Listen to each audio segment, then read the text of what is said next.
All right, everyone, welcome back. It seems like every day there's a new study or a new headline warning us about the dangers of screen time. Right. And it can be overwhelming trying to sift through it all, especially when it comes to our kids. Totally. And that's why we're here today.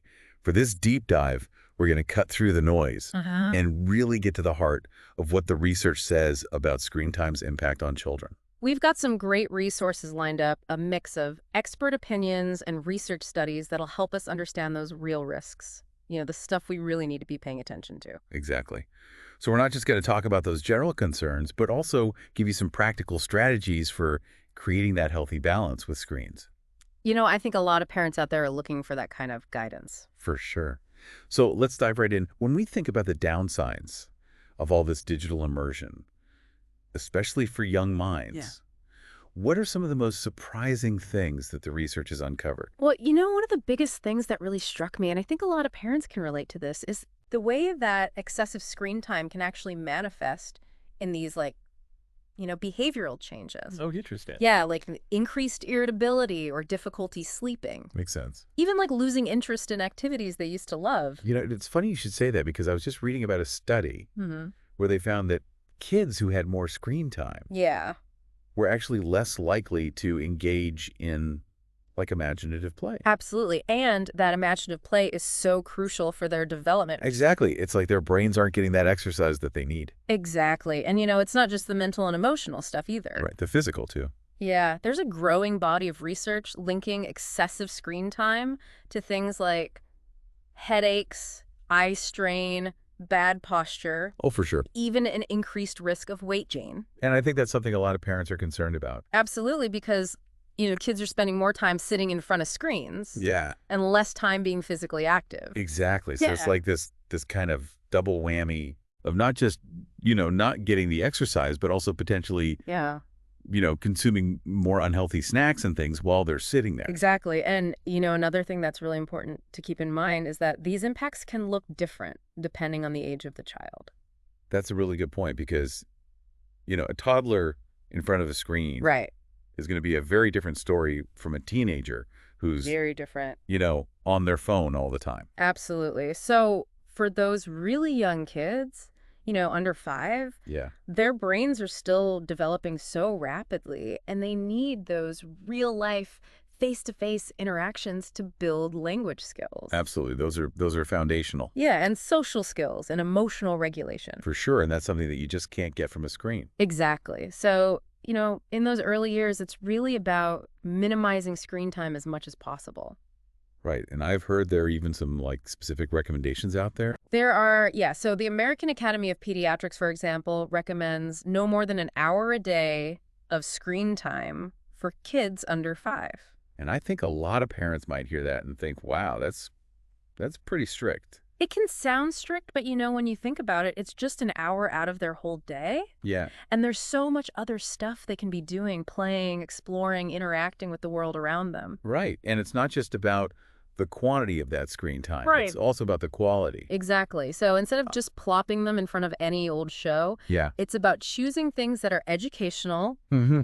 interactive, that encourage them to think and problem solve. So what kind of things are we talking about here? Well, there's some great apps out there that teach kids about letters and numbers and shapes. Cool. There are interactive storybooks that let them make choices and see how the story changes. I love that. There are even virtual museum tours that can expose them to art and history and culture. Wow. It's like you said, it's not about ditching screens entirely. Exactly. It's about being really intentional about what they're consuming. Absolutely. Now, when we move into that older age group, those 6 to 12-year-olds, Yeah. we have to start thinking about different challenges. Yeah, because their world's expanding. They're in school. Yeah. They've got more social pressures. Exactly. And their access to technology is just exploding at that age. It really is. So, it becomes even more challenging to set those hard and fast limits. Right, because you don't want to be like, the screen police all the time. Exactly. And for a lot of kids, screen time is also tied to their schoolwork now. Oh, absolutely. Research projects, online textbooks, they can't escape it. Exactly.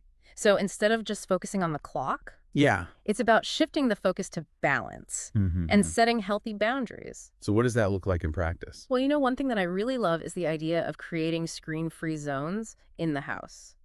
Oh, screen-free zones. Tell me more about that. So it's basically designating certain areas or times of day where screens are just off limits. I love that. So, the dinner table becomes a place for family conversation and connection. That's such a good idea because I know so many families struggle with that. Yeah. Everyone's on their phones at the dinner table. Exactly. And, bedrooms can become sanctuaries for restful sleep. Makes sense because I know that blue light from screens Oh, yeah. can really interfere with sleep. Absolutely. And, by having these designated screen-free times and places, it's not just about limiting screen time. Right. It's about creating space for other things like family time, outdoor play, reading, creative activity. And it's about setting a good example, too. Oh, absolutely. Actions speak louder than words. For sure. So if you're constantly on your phone while telling your kids to put theirs away. Yeah, they're going to see right through that. Exactly. They're not going to take you seriously. So it's about walking the walk, not just talking the talk. Exactly. And, speaking of walking, that brings us to another really important strategy. All right, let's hear it. Which is finding engaging alternatives to screen time. I love that. Because, it's not enough to just say no to screens. Right.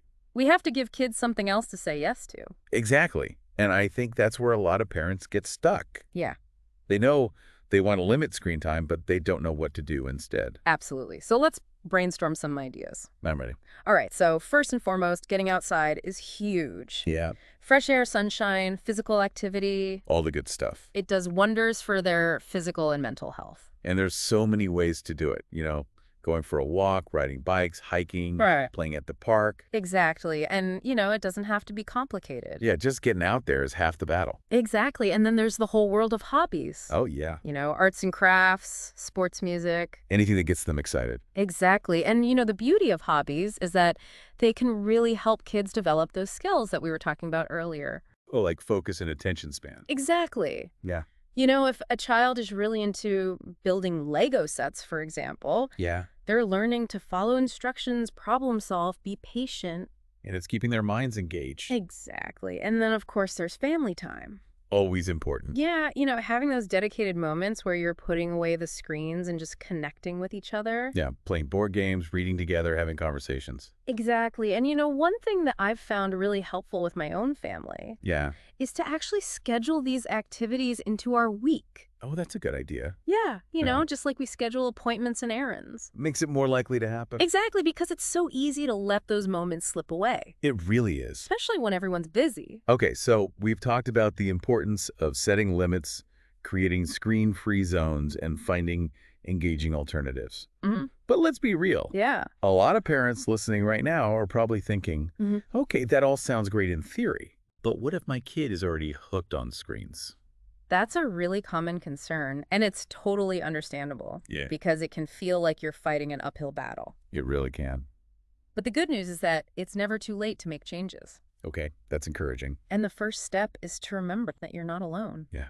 So many families are dealing with this. Exactly. And, there's no shame in seeking help if you need it. Absolutely. There are therapists and counselors who specialize in this area, and they can provide some really valuable guidance and support. And I think sometimes just having that outside perspective can be so helpful. Absolutely. Now, in terms of practical strategies, one of the most important things is to avoid going cold turkey. Oh, interesting. Why is that? Well, because sudden drastic changes are more likely to backfire. Okay, that makes sense. It can lead to resistance and power struggles. Yeah, kids don't like feeling like they're being controlled. Exactly. Yeah. So instead of just taking away the screens, it's about gradually reducing screen time. Okay. And replacing it with those engaging alternatives that we were talking about. So it's about finding things that your child is genuinely interested in. Exactly. Because if they're excited about the alternative, they're going to be less likely to miss the screens. Right. It's not going to feel like a punishment. Exactly. And another important tip is to have an open and honest conversation with your child. Oh, communication is key. Absolutely. Yeah. So instead of just dictating rules, sit down with them and talk about why you're concerned. Explain how excessive screen time can affect their health, their well-being, their relationship. And listen to their perspective, too. Absolutely. Ask them how they feel about their screen use. What they enjoy about it. What they might be willing to change. Right, because it's a partnership. Exactly. And, when kids feel like they're part of the process, they're more likely to buy in. Absolutely. Yeah. So it's not about being the bad guy. Exactly. It's about working together as a family.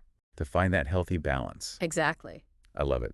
So, as we wrap up here, Yeah. what's the one key takeaway Mm-hmm. that you want listeners to walk away with? I think the most important thing is to remember that technology itself isn't the enemy. Right. It's all about finding that healthy balance. Absolutely. And it's a journey, there's going to be ups and downs. Sure. But with a little bit of effort and awareness, Yeah. we can all create a healthier, more balanced relationship with screens for ourselves and for our children. So well said. Well, I think that's a great place to leave it for today. Yeah. A huge thank you to our expert for sharing all of these incredible insights. My pleasure. It was great to be here. And to all of you listening out there, remember, small changes can make a big difference. So what's one creative thing that you can do this week to weave some of these strategies into your family's routine? Yeah, I love it. Until next time, happy balancing, everyone. See you later. Bye.